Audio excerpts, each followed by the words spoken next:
Qui décide? Et pourquoi une personne déciderait plutôt qu'une autre?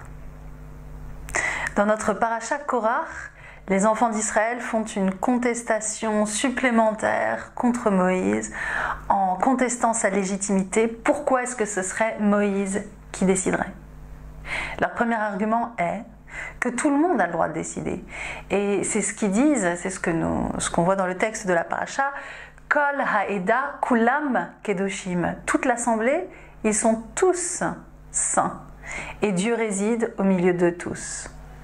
Ici, il y a une affirmation qui est très juste et très légitime, mais un petit peu compliquée dans le contexte, qui est très juste et très légitime, qui est le fait que tout le monde naît et demeure libre et égal en droit.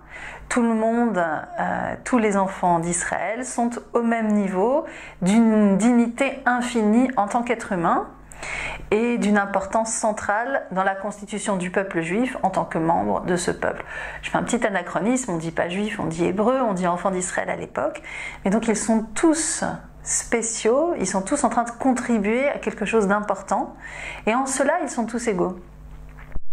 Et c'est intéressant car c'est ce qu'on dit dans l'office également, dans les bénédictions autour du Shema Israël, on parle des anges et on dit Kulam Berorim, Kulam Kedoshim, tous sont choisis, tous sont saints, tous se donnent la légitimité les uns aux autres, tous se rappellent les uns aux autres à leur devoir. Et donc on a cette vision idéaliste, égalitaire, où il suffit de s'entre-regarder, de se regarder les uns les autres pour savoir où chacun se situe et pour savoir à quel moment est-ce qu'on commence à entreprendre les grandes actions qui sont les nôtres. Et pour ce qui concerne les anges tels que c'est projeté dans le Shema Israël, à quel moment on commence à dire par exemple Michamocha Baelim Hashem ou Kadosh, Kadosh, Kadosh Adonai Tsebaot. Comment savoir à quel moment commencer? Tout le monde décide ensemble. Et c'est le premier argument de Korach, mais des enfants de Korach. Mais l'argumentation ne s'arrête pas là, puisque ensuite c'est un autre leader qui veut être imposé à côté de Moïse. Donc vous voyez qu'on a déjà quitté le monde idéal, totalement égalitaire, où chacun assume complètement ses responsabilités, et on passe à la contestation au niveau du leader. Pourquoi est-ce que ce serait Moïse plutôt que Korach? Et ici l'oubli joue un grand rôle dans toute cette histoire, puisque c'est Moïse qui a agi pour le peuple, qui l'a fait sortir d'Égypte, mais c'est la contestation même de cette action qui mène à la contestation du leader, puisque les enfants d'Israël reviennent une fois de plus en disant « Nous étions mieux en Égypte, pourquoi nous as-tu fait sortir?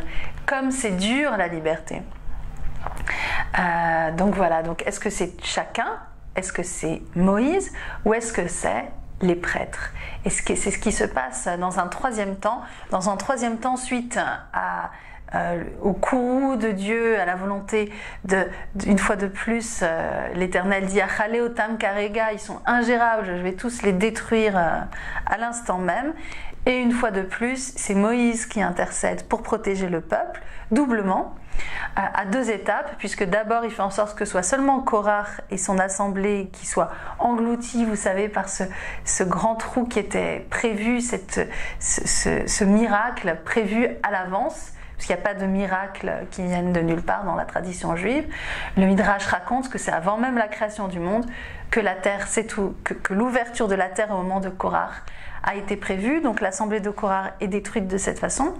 Puis le peuple se révolte une fois de plus, et là Moïse dit à Aaron, tu vas passer pour arrêter l'épidémie, pour arrêter l'ange de la mort, tu vas passer entre les morts et les vivants avec ton encensoir pour tracer une limite. Et c'est là qu'on voit une des modalités importantes de la responsabilité et du leadership. C'est celui qui est là pour mettre une frontière quand tout est en train de se déliter. C'est celui qui est là pour défendre les autres. C'est Moïse qui prévoit et qui décide et qui demande à Aaron de s'opposer à Dieu même en mettant une limite entre les morts et les vivants. Alors le Rashi rappelle un midrash qui raconte que Aaron essayait de séparer les morts et les vivants, mais qui s'est retrouvé à se battre avec l'ange de la mort qui disait « Non, mais j'ai été mandaté par Dieu pour détruire le peuple ». Et Aaron dit non, mais pas du tout, moi je suis mandaté par Moïse pour t'en empêcher. Et l'ange de la mort qui dit mais Dieu est plus fort que Moïse. Et Aaron qui dit non, mais attends, Dieu est plus fort que Moïse, mais quand Moïse dit quelque chose, c'est que Dieu est d'accord. Et c'est ainsi que Aaron réussit à vaincre l'ange de la mort et à faire cesser l'épidémie. Celui qui est le leader, celui qui est responsable, c'est celui qui prend ses responsabilités, c'est celui qui est prêt à s'interposer entre les vivants et les morts, qui est prêt à être au cœur de la difficulté pour y mettre un frein. C'est ce que fait Aaron, c'est ce que fait Moïse, et c'est ainsi que Dieu scelle avec Aaron et ses enfants ce qu'on appelle Brit Mélar, une alliance de sel, une alliance, Rachid dit, qui est saine et qui est éternelle et qui se conserve, et c'est un des symboles, parmi d'autres, un des symboles du sel, une alliance durable qui se perpétue. C'est ainsi que les enfants d'Israël vont attribuer une partie de leur devoir à un sous-groupe, qui est le groupe des Lévi'im, et à l'intérieur le groupe des Kohanim, et que ce sont eux qui porteront la responsabilité. Pourquoi eux plutôt que d'autres? Parce que eux ont exercé cette responsabilité quand d'autres ne s'en donnaient pas la peine et n'en étaient pas capables. Ainsi, la personne qui décide, la personne qui a la légitimité à décider, c'est celle qui prend la responsabilité des conséquences pour la suite et qui se positionne comme prêt à limiter les difficultés par la suite. Ça mérite encore réflexion. Ce sont quelques pistes autour de la question qui est responsable, au nom de quoi est-ce qu'on conteste le chef et au nom de quoi est-ce qu'on réétablit différents types d'autorité, Israël et les Lévi'im. C'était quelques pensées autour de notre paracha Korach.